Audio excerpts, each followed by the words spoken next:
আসসালামু আলাইকুম সম্মানিত ভিউয়ার্স। প্রচণ্ড ঠান্ডা, সূর্যের আলো দেখুন, তারপরেও কুয়াশা যাচ্ছে না। এই সেই নদীর আমাদের করতোয়া।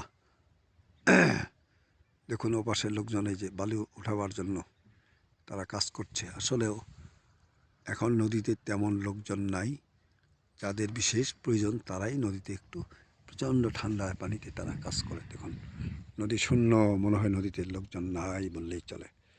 আর যদি ঠান্ডা কম থাকতো তাহলে গ্রামের মেহনতি লোকজন পাথর বালি উত্তোলন করত, যেটা উত্তোলন করে তারা জীবিকা নির্বাহ করে। এই বালি পাথর বাংলাদেশের সর্বত্র সরবরাহ করা হয়। আপনাদেরকে ইতিপূর্বে আবার দেখাইছিলাম করতোয়া নদী এবং সেই বালি। দেখুন প্রিয় বন্ধুরা, এই সেই করতোয়া নদী। আসসালামু আলাইকুম।